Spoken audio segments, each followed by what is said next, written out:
झनिया बे शुक्रवार के, झनिया बे शनिवार के, झनिया बे इतवार के, झनिया बे सोमवार के।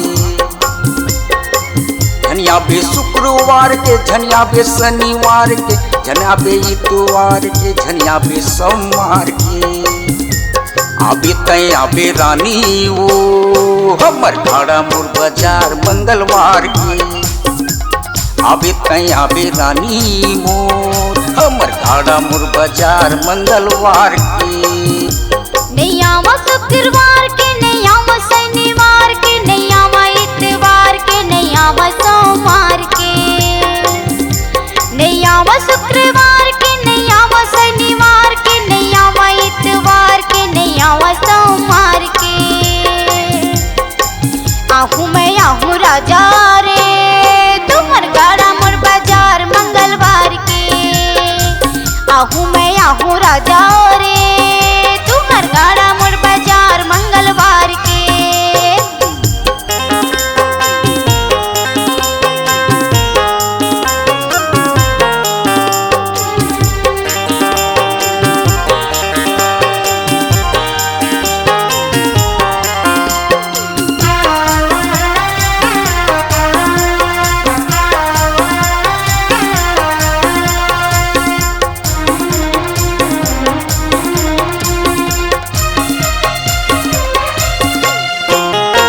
साहू होटल में समोसा खवाहूँ, भोलू के ठेला में पान पान पान। कर ले वादा आवे जरूर वो, सुन ले रे मोरे जान जान जान।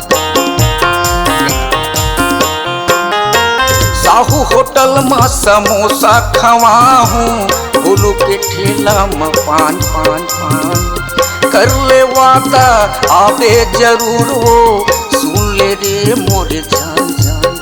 झनिया बे शुक्रवार के, झनिया बे शनिवार के, झनिया बे इतवार के, झनिया बे सोमवार के। झनिया बे शुक्रवार के, झनिया बे शनिवार के, झनिया बे इतवार के, झनिया बे सोमवार के। आबे तय आबे रानी ओ हमर भाड़ा मोर बाजार मंगलवार के। आबे तय आबे रानी वो हमर भाड़ा मोर बाजार मंगलवार के।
झनिया बे शुक्रवार के, झनिया बे शनिवार के, झनिया बे इतवार के, झनिया बे सोमवार के।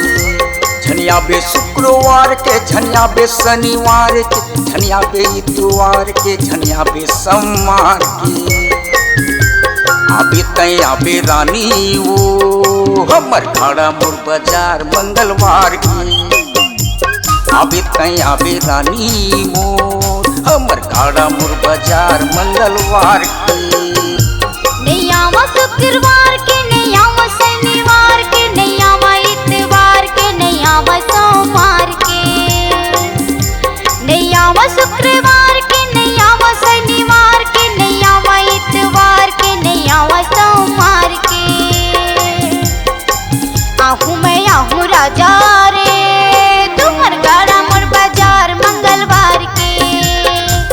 आहू मैं आहू राजा रे तुहर गाड़ा मोर बाजार मंगलवार के हमर गाड़ा मोर बाजार मंगलवार के तुहर गाड़ा मोर बाजार मंगलवार के हमर गाड़ा मोर बाजार मंगलवार के तुहर गाड़ा मोर बाजार मंगलवार के हमर गाड़ा मोर बाजार मंगलवार के